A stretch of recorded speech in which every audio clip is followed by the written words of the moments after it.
Welcome. Let me share my screen here. If this is your first time using Goldcast, we're really excited to see you. We are going to be talking about the ultimate guide to sales comp today. Very fitting. It's the end of the year. You want to make sure you're ready to go into 2022. Can't believe it's going to be 2022 already. I forgot to think of an icebreaker question for us, but I'm going to make one up on the spot. What is your favorite holiday tradition that you have with your family? Sanj, I'll have you go first. My favorite tradition is having a big event where everyone trims the tree and then waking up in the middle of the night to redo it because it did not meet my exacting standards. So I have like this quiet moment in the middle of the night where I get to like redo the tree, and then everyone wakes up and they're like, "Wow, our tree looks so great." And I'm like, "Oh, Love that. I don't know you very well, but that very sounds like a song story. Love it. Natalie, what about you? Well, we've got Hanukkah, which actually just wrapped up yesterday. So the tradition is really getting together with family, lighting candles, but then eating ungodly amounts of fried food. It's just all a part of the the traditional foods for the holiday. So Amazing. All right, we've got fried food and exacting standards. yes. So, welcome, folks. Today's event is hosted by the team at Modern Sales Pros. If you are not familiar, Modern Sales Pros is the world's largest, in our opinion, leadership community for those in sales management, sales and rev ops, all of the above field supporting disciplines. And our mission is to really create an environment where you get to learn from one another, answer questions you might otherwise struggle to solve on your own. We do that through amazing live sessions like today, some really cool summit things coming up, and hopefully soon in-person events. And if you like today's content, you are going to absolutely love our summit that's coming up in January, so soon, January 18th through the 20th. We're going to be talking about the mega SCO. We're going to take a stand against traditional SCOs and serve up the mega SCO for the entire MSP community. I'm going to drop a link to that right now, so please get registered if you can. Here we go. And also, while you're hearing about our little spiel, please let us know where you're calling in from in the chat. You can use some emojis if you're feeling really spicy today. This event is sponsored by the team at Verisant Concert, but before I let Sanj do his spiel, I'm going to do some quick housekeeping notes, and that is, yes, the session is being recorded. You don't have to ask. I will send it to you almost immediately after we're done today, and then you can share that out with your folks as well. And we love this to be interactive, so please use the Q&A or the chat. Like I said, let us know where you're calling in from. Let us know your favorite holiday traditions if you have them. So Sanj, I'm going to go ahead and stop sharing and pass it over to you.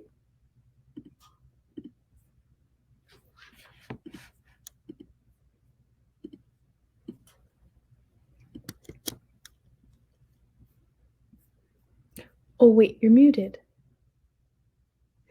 there we go. I'm really good at this, everyone. Verising Concert is a sales commission software that helps you give your team real-time feedback so they know how they're pacing as they close deals. It helps you create better comp plans and set smarter targets, and also helps you give reporting that helps your team visualize success and close more deals. Today's ultimate guide to sales comp is kindly going to be moderated by Natalie Pellet-David. Natalie, can you introduce yourself? Yeah. Hi, Sanj. Hi, MSP fan world out there. I'm super excited to be here. I'm Natalie Pellet-David. I've been in B2B sales and leading go-to-market teams for the past 12 years, which for the purposes of our conversation today means that I've been the product of a lot of different comp plans. Victim is another word we could use in some cases. But I've also been responsible for designing many comp plans as well. And I think that brings a lot of curiosity to what could the best practices really be if we were to distill it down. How could we do this a lot better than we have? One thing I wanted to say, Sans, just as a jumping off point, I think that, historically, I've always designed comp with really good intentions, but there's always been some element of moving towards a new great direction, but also some attempt to kind of course correct and iterate on the things that unintentionally kind of badly happened based on the last comp plan design. So my hope is that for myself and other people who are tuning in today, we're going to be able to walk away with some really good best practices. Like, what are the things that we can keep in mind so that we're, designing comp in a much more effective way moving forward? Yeah, those are great ambitions. And as Natalie and I spoke about before, I am Sanj Sanaputi, General Manager of Verisent Concert. Before starting Concert, I was a CFO and head of finance, and I was the one creating the brilliant yet evil spreadsheets behind those terrible comp plans that everyone gets. And really kind of learned a lot about like that whiplash you're talking about of like, we rolled out this plan and it was supposed to be great and these elements are great, but then we did this terrible thing in it. So let's totally scrap it and start over. So hopefully we'll be able to cut through some of that planning noise, but also help you understand how to run a good comp program. This is something that I totally did not understand before like really focusing on comp. All right, let's go into our agenda. Perfect. So what we've got coming up in this session is the purpose of sales comp, which at its core, I mean, this is basics, but it's really to create this feedback loop, rewarding the right behaviors and linking those to performance outcomes. We'll talk about how to choose the right compensation structure, and essentially different comp structures may make sense for different business models. So how do you find the right one for your org? In setting targets, we'll talk about how do people actually perceive targets, the psychology behind it, and how you can use that to ace your target design. We'll be giving you the 411 on legal compliance. Make sure you're clear on the legal standards that apply to comp structures. Hint, these are contracts and some of the requirements that you need to be mindful of. And then finally, we'll wrap it up with some of the best practices and focal points that you can take into your comp planning sessions with your team. Awesome. And again, the Q&A is open. As you have any questions, feel free to reach out and ask the questions and we'll try to answer them live. And let me get us started. Okay, so the first section is we really wanted to talk about the purpose of sales comp. And at its core, Natalie, I think what everyone assumes about sales comp is you pay variable comp because you're going to get better results. But I don't think anyone has really looked at the research. So one of the things that we always do to kind of level set is from a study of thousands of companies that the University of Iowa did over a few years, they found that financial incentives led to an almost 50% increase in employee performance and productivity. So putting the spotlight on you for a second, Natalie, do you think your comp plans made your team perform 50% better? Not always as intended. Not always. You're like, not better, but differently. For me, this was like an eye-opening stat where I was like, I truly felt every comp plan I designed did not get anywhere near that. And it really made me think that me and many of my peers were doing something wrong. So we worked with neuroscientists and behavioral psychologists to really understand what happens when you're giving someone a commission. And at its really fundamental level, it's a reward-based learning feedback loop. It's the type of thing that helps you develop habits. And in order to develop any habit, and this might be like a good tee up to anyone who's about to set New Year's resolutions, you need a quota or a target. You need a scripted set of behaviors of how you're supposed to get to that target. And then you give yourself a reward as you make progress. And if you have all three of those elements, you end up building the habits that get you to more repeatable and consistent performance. But really what we end up missing is like in that first element, like how do we communicate these plans? Like how do we choose the right structure? How do we make sure we're measuring the right things?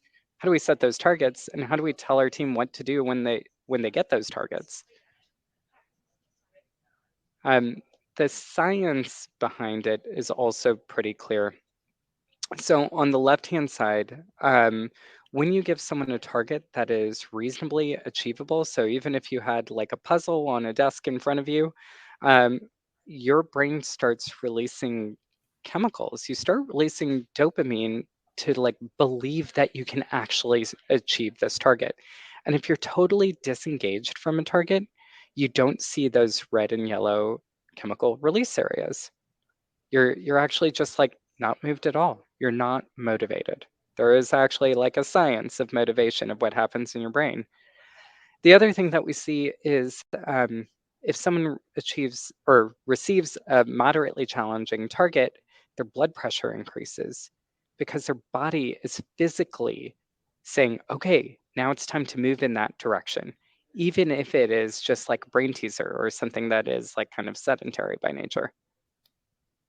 So even just here, there's a way to kind of activate people based on the target that you're setting and how kind of realistic people perceive that to be. That's already right there going to like lay the foundation for whether they're going to engage with that target and whether they're going to kind of be able to be motivated by it. Is that what you're saying?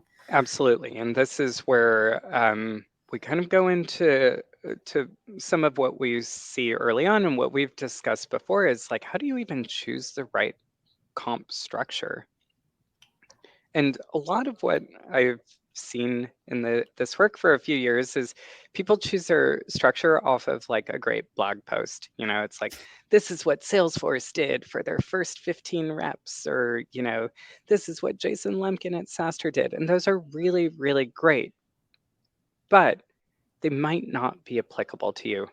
So we try to get people to think of kind of two dimensions when they're really thinking about what they're measuring. One, what business are you in?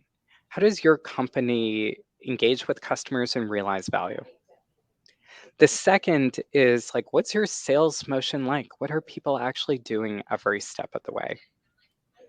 And based on those two elements, there are actually a variety of comp structures that you can choose. So we have a few noted here of whether you can use quotas or you just pay flat rates. Maybe you pay on a rate card because products have different margins. And we'll go through those in a little more detail.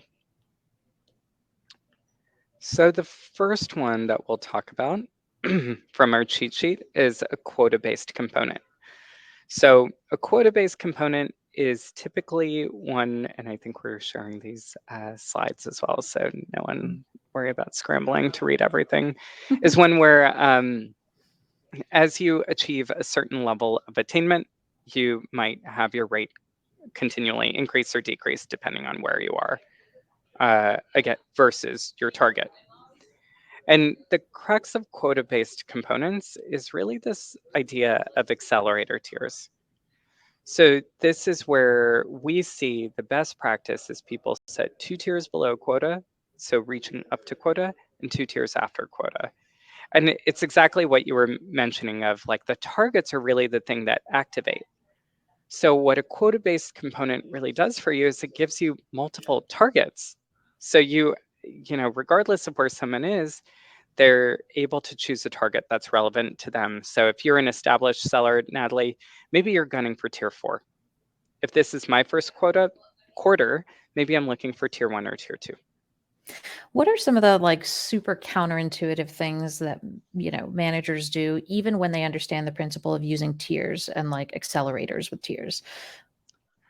Yeah, I would say one of the things that I certainly was guilty of is it's setting that top tier at what I would describe as like a totally batshit crazy level. You know, it's like at 300% of quota, everyone's going to get 45% base payout rate. You know, like, but there fundamentally isn't any link to the behavior that gets you to 300% of quota. So, you know, best case, it does nothing for you. Like it's just like, you know, some ink on paper and no one's really motivated by it. Worst case, you have a few folks who sort of sell kind of bad deals or bad fit deals that get you there, but not in the way you intended. And then suddenly you have this problematic customer on your hand. I would imagine it also just undermines trust. At the end of the day, it kind of for reps who are looking at plans that have these kind of magical numbers on them, like totally out of the universe numbers on them, it kind of makes you raise an eyebrow and say, does anyone really understand what business we're in? Does anyone really understand the reality on the ground here? And to the extent that the answer to that might be no, right, that can really erode trust as well. Yeah, I don't think hope is a strategy that many people sign up for. I guess short of like the Obama campaign, I guess that was a while ago. Well, one other question here, just as it relates to like tiers and accelerators, and I know you're going to show an example later on of like what this could look like in practice as well. But what are kind of the keys when it comes to rep visibility, right? Because once you've got like a tiered plan, you kind of need to understand where you are relative to the tier in order for those tiers to be meaningful in terms of your performance now. What are your thoughts on that? And, this is really where kind of having more real-time visibility is important, because especially when you have a bunch of tiers or more complicated plans, really, reps are going to try to create that visibility for themselves. So, I I know what pipeline my team has right now, and I know what tier I would end up on. And, do you want me creating a spreadsheet to manage this on the side, or do you just want me to focus on getting to that top tier and executing against pipe properly? I think the more elements to your comp plan you have, the more visibility is absolutely critical. Whereas if you're paying 10% of every deal, probably not that valuable, right? Like people kind of know where they're going to end up. The next component type is flat rate, and we see this commonly used. And this is really like that simple plan that I just described, right? You're paying the same amount based on volume, whether that's a count or a dollar amount, and you're giving the same percentage against that. This is really kind of, think of it as the soft reward for like really transactional good behavior. So one of the components that we have internally is the number of accounts you reach out to in a given month. And for each account, it's kind of flat rate, which helps people remember like, yeah, I'm still doing the right thing. I'm setting more people up in sequences and personalizing more messages for them. I'm doing the right thing. So it's just a nice reminder that, again, builds that habit.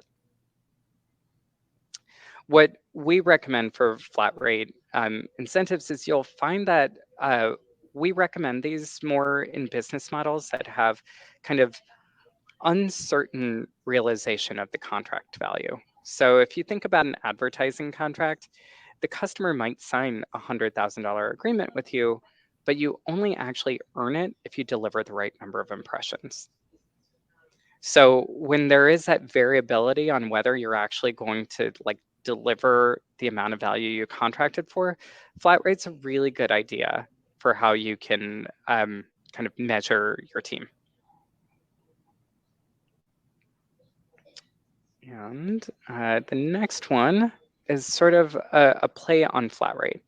And this is the rate card. And this is really where we see product-based businesses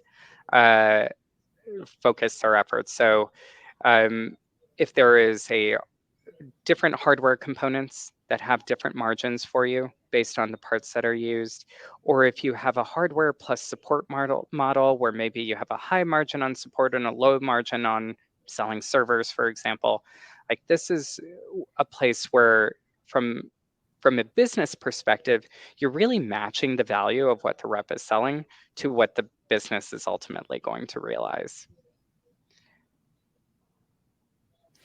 So this is like essentially the flat rate, but with multiple different kind of applications of that flat rate based on the product. Got it. Yep, absolutely. And another application that you just reminded me of that we often see is if it's kind of a SaaS business with a hardware component to it, where you sell this device and then you have to have the software to support the device, and then you have a service model on top. Each of those three elements has like a wildly different impact to the business, and they might not be uniformly valued.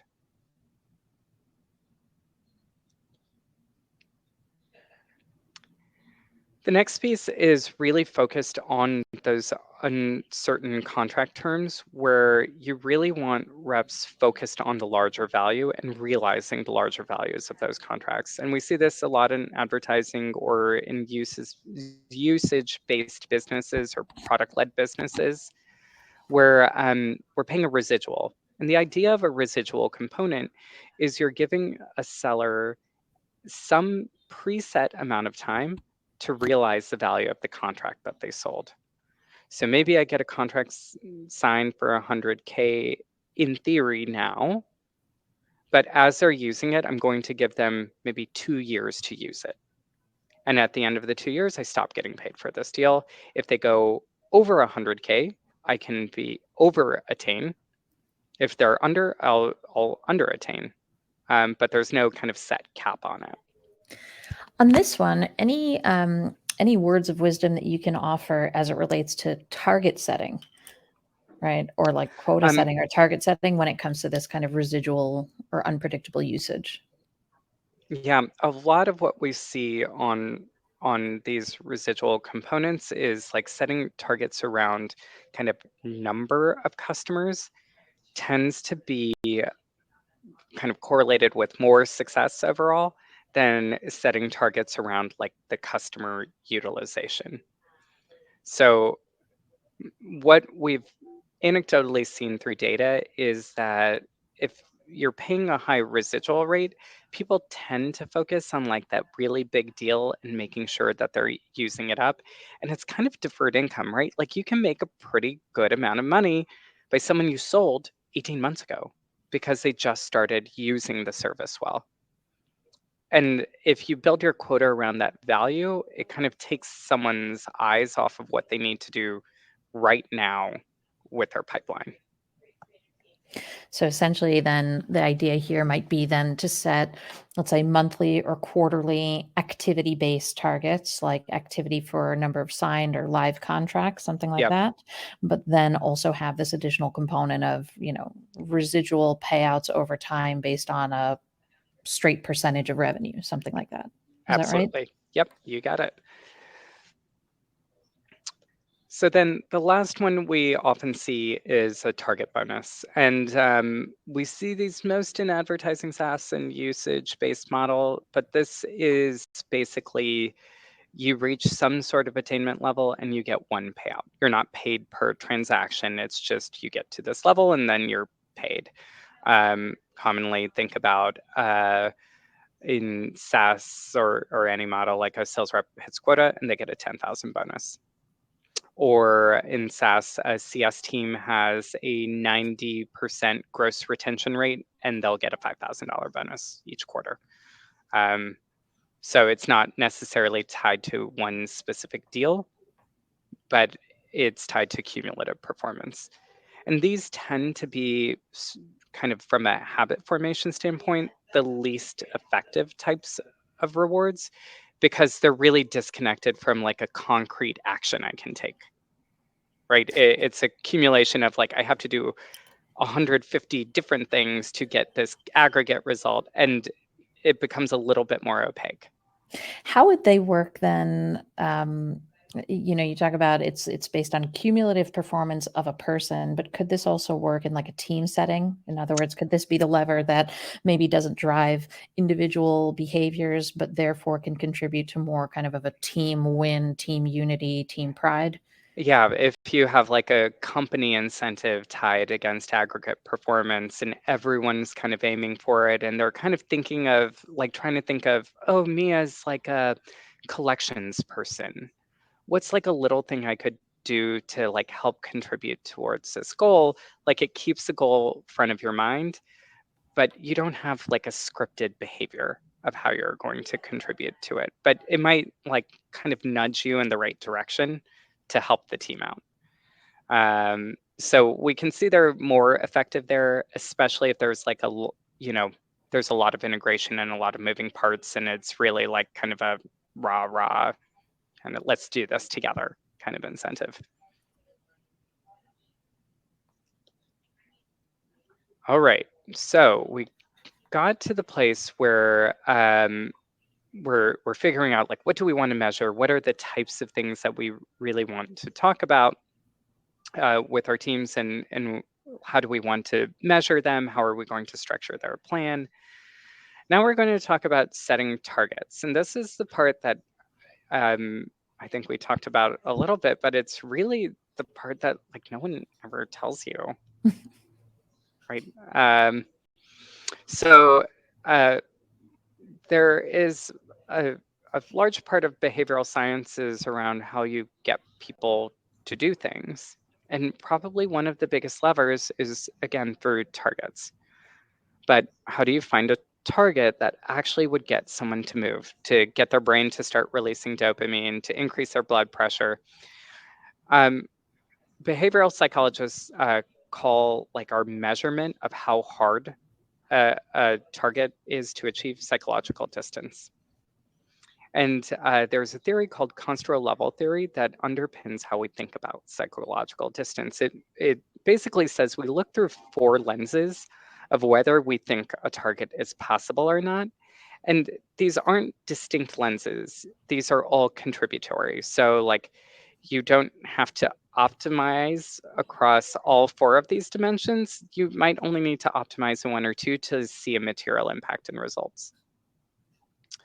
So the first one we'll talk through is social distance. This is the pre-COVID OG social distance, which basically is trying to know, am I in the in-group or am I in the out-group?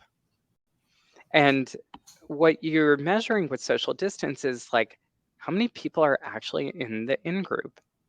And if everyone else is in the in-group, it probably means I'm doing something wrong. So the key takeaway from me here is we keep seeing year over year, the number of reps hitting quota keeps declining. And it's basically declined, I think, since 2013. So when you have less than 50% of your team hitting quota, it's a coin toss. It's not a big deal that you didn't hit your target. Most of the team didn't hit their target.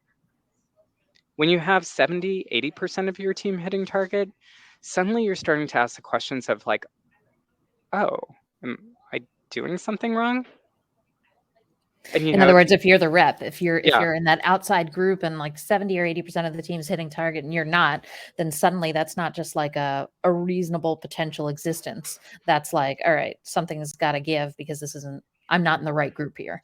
Right. It feels more personal. And what we find is when you're kind of in that situation where you have a large team hitting quota and a few outliers, those people who aren't are, as a manager, they're going to be more open to you for coaching and feedback.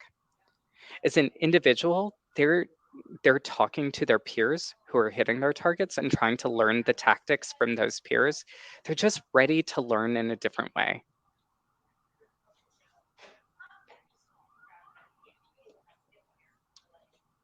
The next piece we talk about is experiential distance. And this is really, if you think about, have I done this thing before? And what we see as, like, a great application of experiential distance is, again, putting in those accelerator tiers. So if I'm a new rep and I just hit tier 1 in my first quarter at a company, the next quarter I'm going to aim for tier 2 or tier 3. So you never want to stagnate or fall backwards. You're always aiming for the next thing. And that creates, like, more activity, more hunger, more opportunities for people to learn from each other.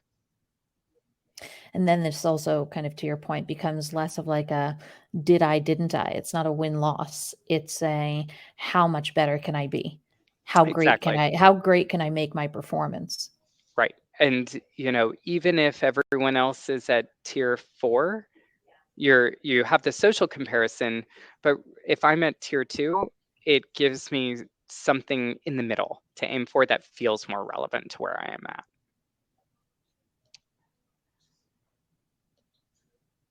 The next element is temporal distance.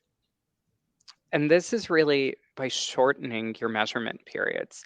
And what we found with our benchmarking report with Modern Sales Pros earlier this year is that if you shorten quota periods, you actually see a higher attainment level.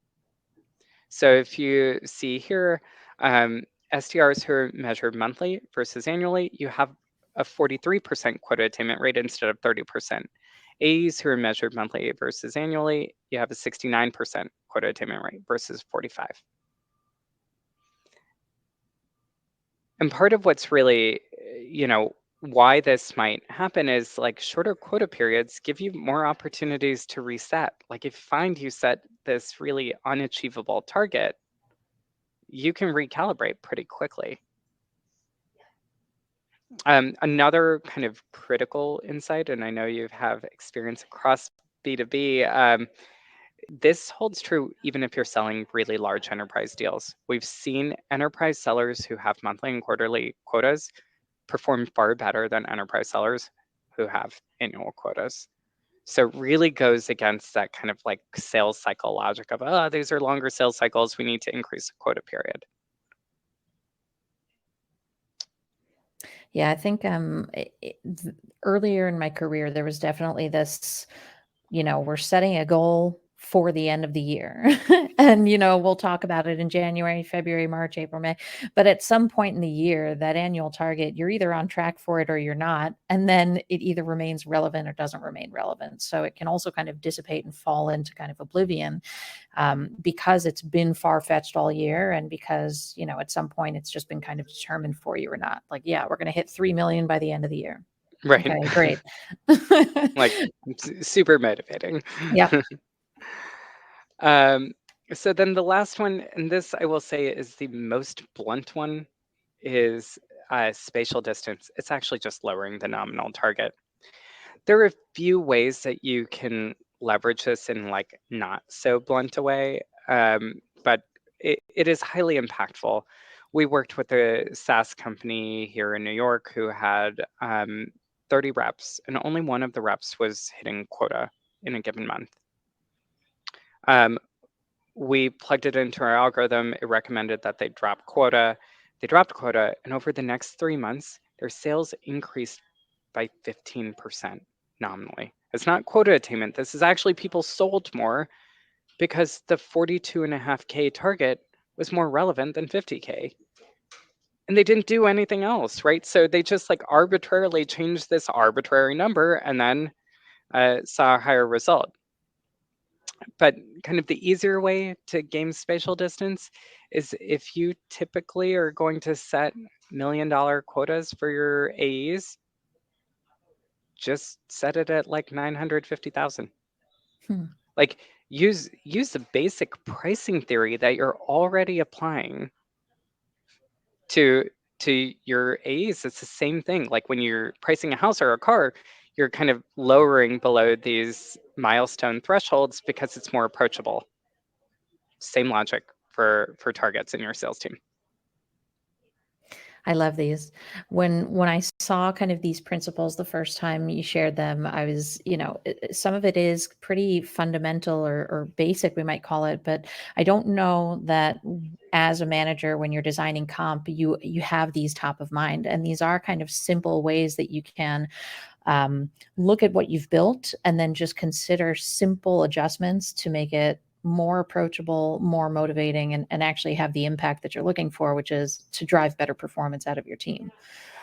Yeah, and I think what for me has been sort of the biggest learning lesson has been like I would always think of one or two of these at a time, but I didn't actually have the framework to like think about the target holistically, like from all of these elements. And if I optimized one, then maybe I could let go of a few tiers. If I got the timing right, maybe I didn't need that many tiers. Or if I got the quota number right, maybe I didn't have to have 80% of the team hitting quota. I could have 70% hitting quota. So, it's a balance of them. It's not that each of these needs to be perfect. And I think I often would let perfect be the enemy of great. I have another question for you here. Much just like before... my Christmas tree. I have a quick question for you here, Sanj, before we go on to like the next topic. I think that there's almost like this running joke among sales professionals that any change, any anticipated change in comp is like a bad move, right? It's almost like a meme that salespeople are like, oh yeah, the comp structure is changing. I'm sure that's going to be great for us. So people are primed to anticipate that the change is necessarily negative. Like it's going to be worse for the rep. It's going to be based on a calculation that's harder to achieve. Are there any suggestions that you have for how to, right? Because people who are on this call, presumably everyone's here because they want to do a better job, right? The iteration is intended to be more favorable. But any suggestions just on that, how to combat this anticipatory negativity that Yep. people might have? So we'll go into one thing that we recommend showing your team when you're rolling out new plans, and it's really showing them the old payout curve versus the new payout curve. You were supposed to be paid this way, now you're going to be paid this way. This is why we made the change. This is the behavior that we're expecting you to do differently. Because in many cases, when you're making these changes, it's kind of like not the same playbook. In a lot of ways, like your strategic plan of how you're going to get to your number changes year over year. And I think the gap that most people have is like missing explaining like we changed the plan so you do this thing differently, and then this is how it will impact your pay. Another thing we do in our platform, and we work with our customers on rolling out, is we create a test plan where you can just show someone what they would have made, which is basically the first thing I think every AE does after they get their new comp plan document. They ask their friend who's like really good at spreadsheets to create a new spreadsheet for them, and then they see what they would have made. Awesome. Thanks. So the next section, we're really talking about comp plan agreements. And this was like super revelatory to me because I didn't actually know that like while we had people sign things, I didn't know how important they are and how kind of complicated the labor laws around commissions actually are.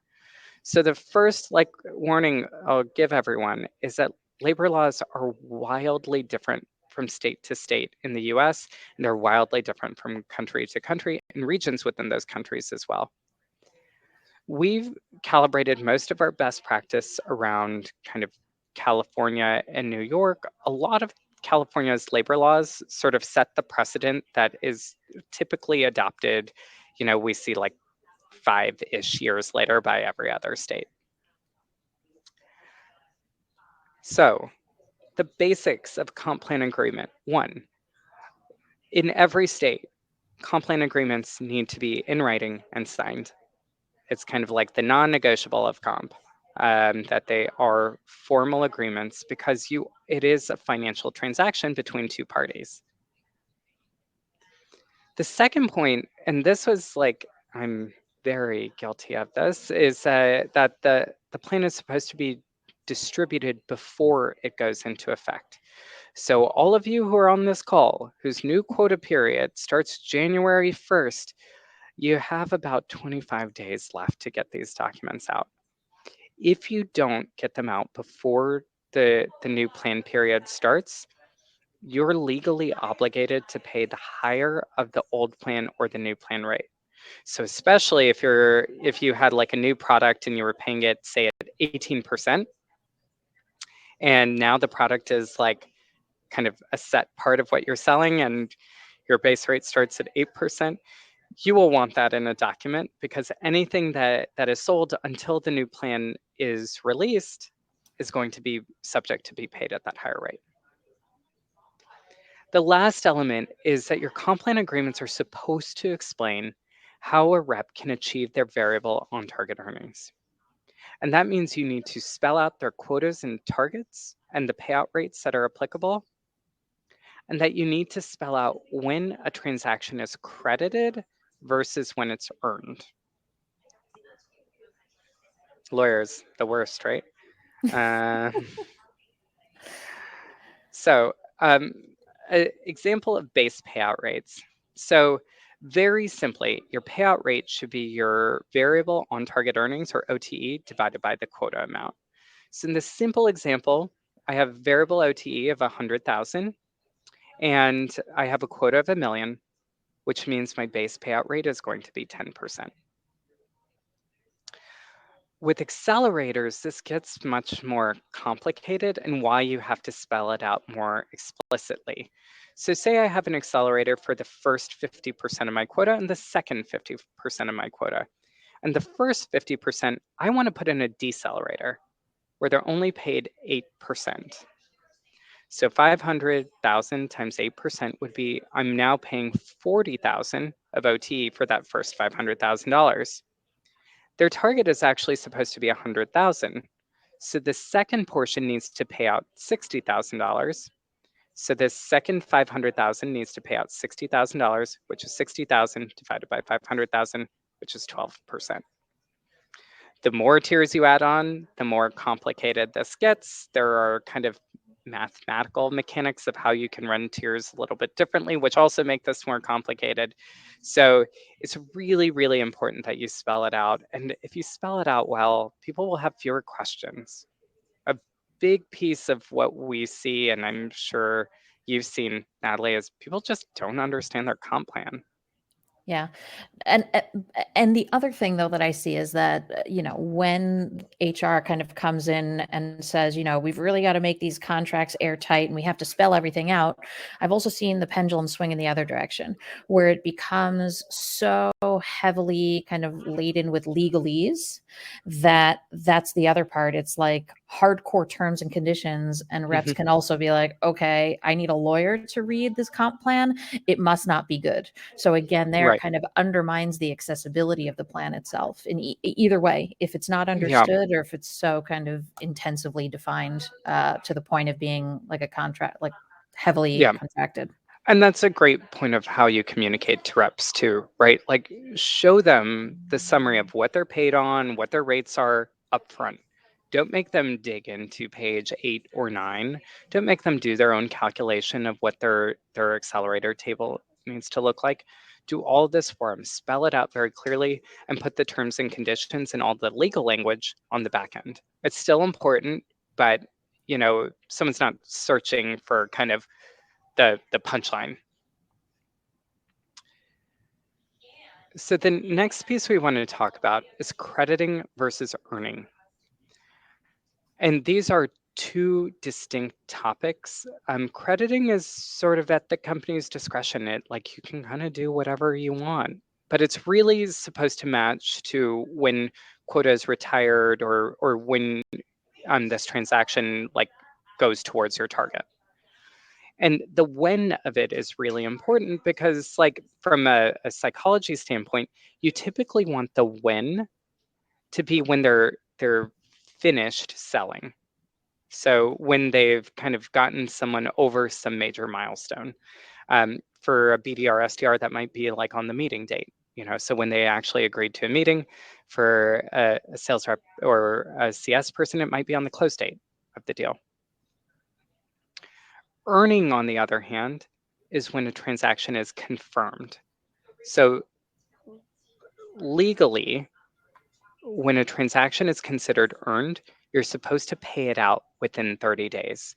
So this is a really, really significant labor law where you can be faulted for unduly withholding compensation if you're not paying these out quickly. The other part of learning that is sort of legally defined is it has to be linked to either your job description or to transaction verification. So a job description could be, I'm a seller, I'm supposed to close, therefore my crediting is on the close date and my earning is on the close date. Another way you could spell out the job description is I'm actually supposed to get people signed up and make sure they use the platform, which then means earning can be tied to usage and utilization. So then you can tie to billing date or payment date or more elements.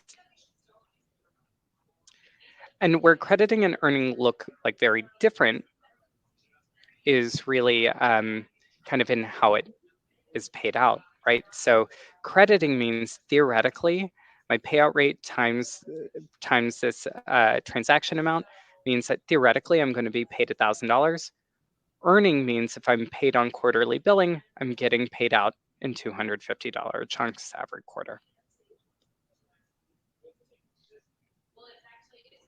And this all ties back to kind of the core criteria for crediting and earning. And it's about being explicit about what transactions give you credit, who needs to be tagged on the transaction, when do you get credit, when is it earned, and how much credit are you giving?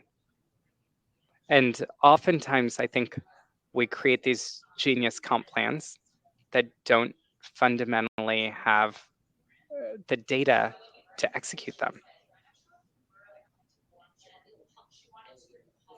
Yeah, that's one that I see a lot, where there can be great ideas about exactly how to design comp, but then they can kind of break when it comes to execution and operation and understanding like what information would we need where confirmed by Right. whom at every point in time in order for this to be like a viable option. And at times it literally requires like 4 new project people to undertake like an entire new kind of maintenance for an entire new set of data that doesn't organically exist in the organization. It's not kind of on the workflow path of any other person just to be able to operate this. I assume Right.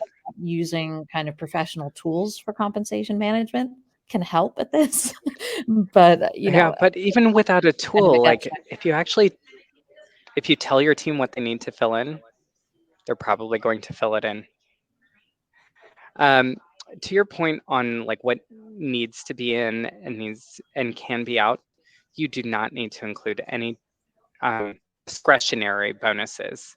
And these are elements of your comp plan that pay over and above what their on-target earning, variable on-target earnings is. So any MBOs or kickers or spiffs that you're rolling out can totally be like an email off paper. They don't need to be like significantly documented in a contractual way. Your finance team probably needs some elements to make sure that they can be audited, but they don't need to be contracted with your employees.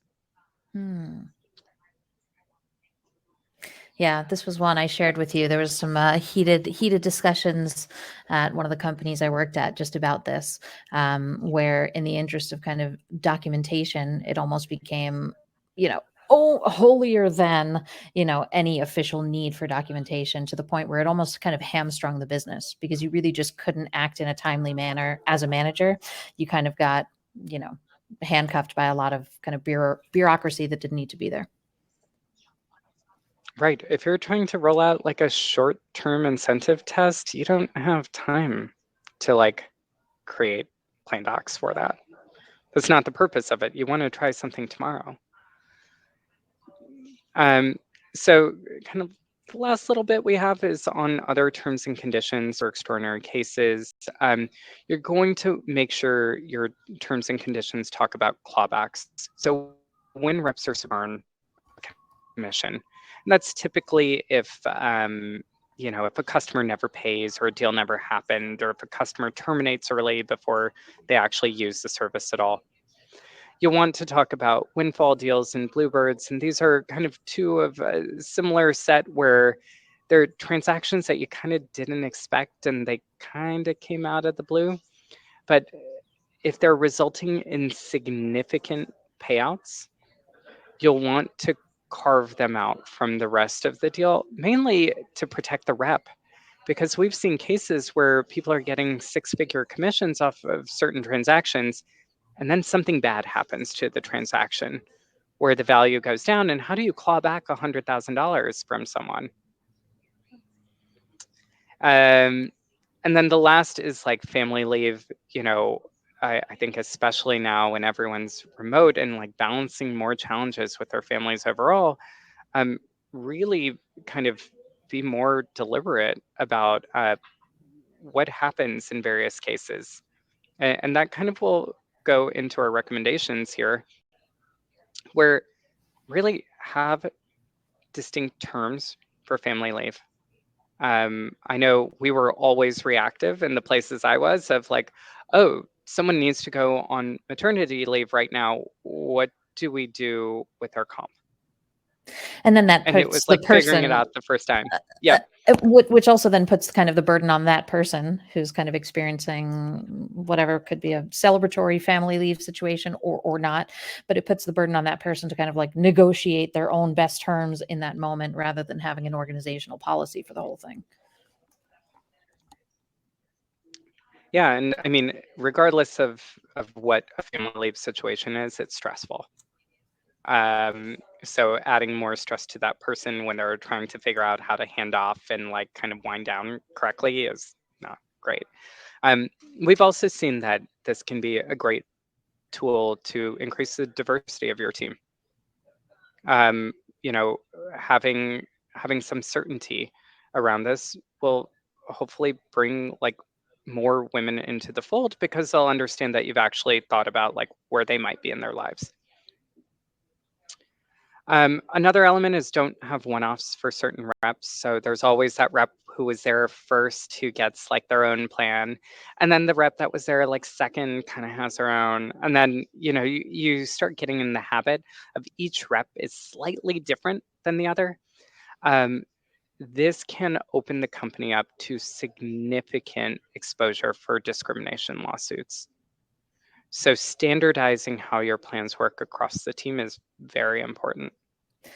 And I know we had a question about this specifically from the audience, so I'm glad that you addressed that. I think the question or the context for the question, it was less phrased as one-offs to my understanding, but the question was indeed, what's the perspective on consistency between sales reps that this person is a new sales leader and noticed that some of their sales reps had target bonuses while others don't. This person feels it's really important that they modify this moving forward to ensure they have kind of consistency across the team. Does everybody need to have the same plan, or can there also be some, some role specific differences, but again, tied to the role itself? Yes, if it's tied to the role, it can absolutely, it's totally fine. But you have to have like a clear distinction with the role. You usually need to evidence it as a different title. And then you can kind of issue a different plan. It can also be customized by territory, but again, you kind of have to have those elements usually in the title. But it's really like making sure everyone who you're calling a BDR has a very comparable plan. Their targets can be different based on the regions they're in, but the structure of how the plan works should be the same. I think there was another question on withholding commissions if they don't sign the agreements. Very, very important. In most cases, you cannot withhold the commission even if the plan doc isn't signed. So you can do true ups. Again, I think Garrett rightly pointed, you should definitely check the laws in the places you're operating in. But in many places, we see that you are not supposed to withhold if they haven't signed the plan doc, because then the plan doc is seen as somewhat invalid because you're kind of forcing them to sign it in kind of a hostage circumstance, right? Like, we're not going to get all this money because you didn't sign, so you better sign now.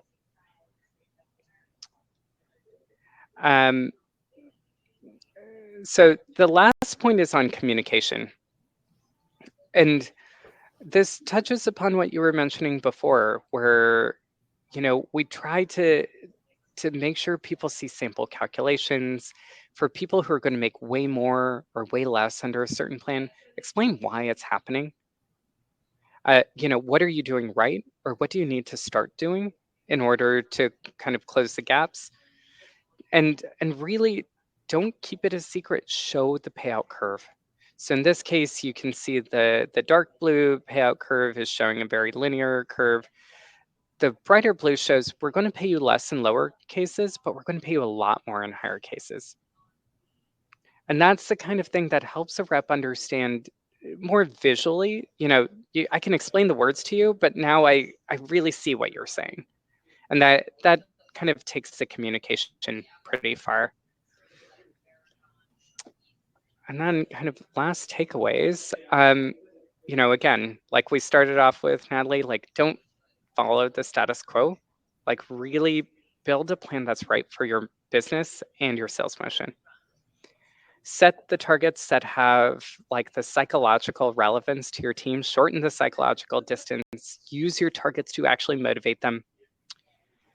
Be clear on those data elements of the crediting versus earning, the what, who, when, and how much. Get your comp plan agreements out. Do not be Sanj. I had notoriously 1 year gave out comp plan agreements in April when we were on a calendar year. So we basically lost a full quarter by letting perfect be the enemy of good. Know the laws and try to standardize your plan to minimize exposure, and make sure your team has visibility throughout the month. Like the great kind of struggle of comp is you're supposed to use this for motivation. This is supposed to help someone know if they're doing the right things and if they're on track. And by keeping it a black box, you're not actually realizing the value that gets you to a 49% performance increase. So with that, any more questions? I am curious to see if there's anything else that our audience wanted to ask. But Sanj, this has been, I've learned so much from you, from this session and from speaking with you. And I think I wish that I had had you at a resource as a resource other times that I was planning comp plans. So what are some of the ways that people can get some more information if they're curious to learn more from you or see examples of best practice or, communication cheat sheets, things like that? Yep, we'll be following up with the video shortly after Goldcast makes it available. We also have the ultimate guide to sales comp on the concert website, which we'll follow up with after this as well. I think Taylor shared this a little bit earlier when we were talking about target setting. We have a webinar we did last year with Modern Sales Pros called You're Setting Quota Wrong. I think it's in the chat now. So you can view that and like kind of understand more behind the psychology and the tools to like, the challenge of comp is it's always like a balance between like what motivates your team and what are the company's goals. And there are tons of opportunities of overlap, but we usually let one side overweigh the other. Awesome. Great. Well, thank you, Natalie, for moderating and for, really kind of helping bring some of these points to life. Thank you for letting me in here as kind of the voice of lost revenue leaders who have tried and failed to design perfect comp plans in the past. All right. Thanks everyone for your time. Sanj, Natalie, this is amazing. Thank you. I guess thanks all around. Thank you for attending. We hope to see you all at some of our upcoming events. Happy holidays, happy fried food eating, happy tree trimming and, fixing. But have a great day, everyone.